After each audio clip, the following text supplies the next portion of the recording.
I find this place quite a melancholic sight. It's Cefn Gorlau, the Ridge of Light, this open windswept moorland between Tredegar and Rumney. And I think the name of this place is quite ironic given the subject of today's film.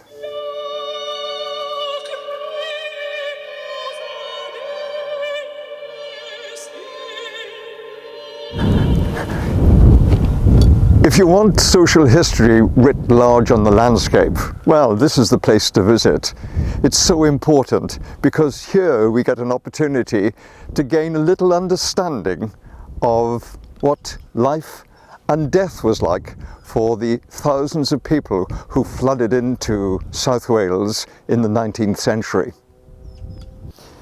You know, much has been written about the history of the valleys of South Wales in the 19th century, and these publications give us a much better understanding of what life must have been like for those people who came into these places and were in the forefront of the industrialization of Wales and indeed the rest of the world.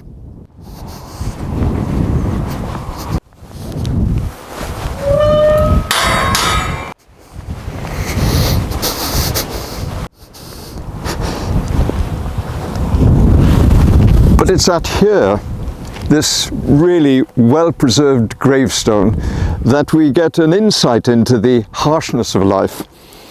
This is the memorial to Thomas James, who was a roll turner at Tredegar Ironworks, and the poem gives a clue about what happened to him. One night and day I bore great pain, to try for cure was all in vain, but God knew what to me was best, did ease my pain and give me rest. The date of his death is important. He died on August the 18th, 1849. And August, in theory, is one of the hottest months of the year. And it was the summer months that often caused problems for people, because it was then that there were the greatest demands on and often the shortest supplies of water available. And why was water in such short supply? Well, the answer is both simple and complicated. First and foremost, water was there to provide for the industries. Obviously to power water wheels, to feed boilers, to top up canals and everything else. And then secondly, way down the pecking order were the needs and the demands of the people who were there to serve those industries. The year 1849 was important because it was one of 4 years in the 19th century, 4 particular years that etched themselves in the collective memories. The other years were 1832, 1854 and 1869. And those were the times when cholera swept across Wales. Cholera, as it was also known as the Great Miasma and God's Awful Fear. There are between 150 and 200 people buried here in this cholera graveyard, and this site was chosen because of its location. At the time, they thought that cholera was borne on the air, and so any contagion here would have been swept away by the prevailing westerly winds. You know, such was the virulence and violence of this disease that it could indeed see you off in the space of 24 or 48 hours, especially if you were not particularly healthy and well fed. If you were well fed and watered, if you did live in good conditions, and if you weren't exposed to constant hard manual labor, then your chances of survival were much, much better. However, if you lived here in Merthyr Tydfil in the mid-19th century, well, depending on where you lived, if you were in one of the cellars or back-to-back housing or the squares, then your life could be under threat because no running water, no sewage disposal, rubbish dumped in the streets, chronic overcrowding.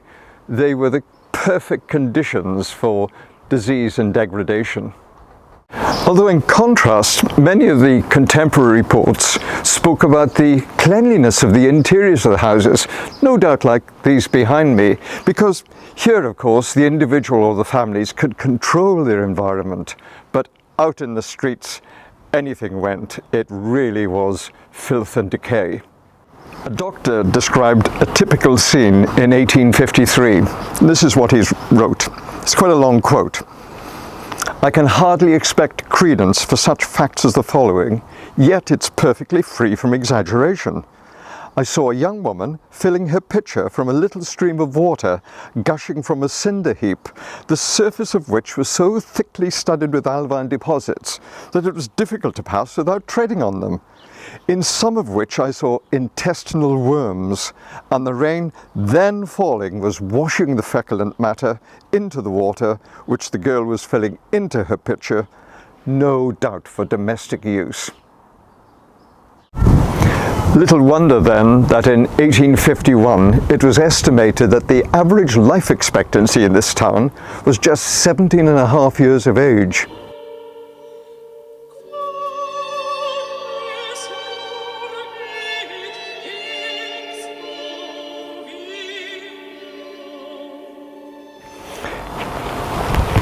Well, evidence for such claims can be found in abundance here in the cemetery on the way up to Pontycyl, because even as late as the end of the 19th century, infant mortality was one of the heartbreaks.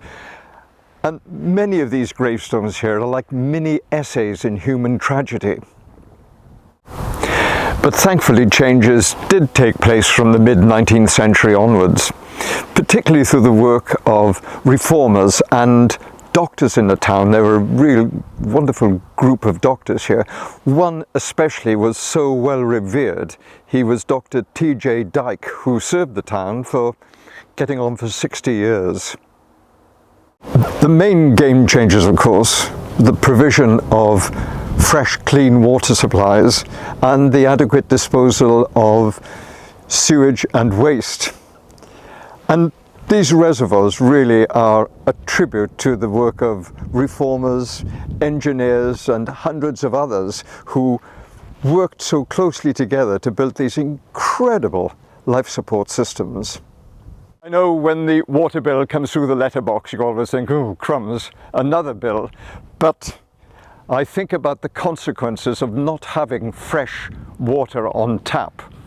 And within a space of a few hours, we would then be searching for the nearest unpolluted stream, or, as in the case of Merthyr Tydfil in the middle of the 19th century, you would stand for perhaps 10, 12 or 14 hours, or even overnight in a queue, waiting your turn to fill your pitcher of water from the spout or spring. So, next time we turn on a tap and that wonderful precious liquid gold flows so easily and cleanly through our fingers, well, let's spare a little thought for Thomas James of Tredegar and thousands of others like him.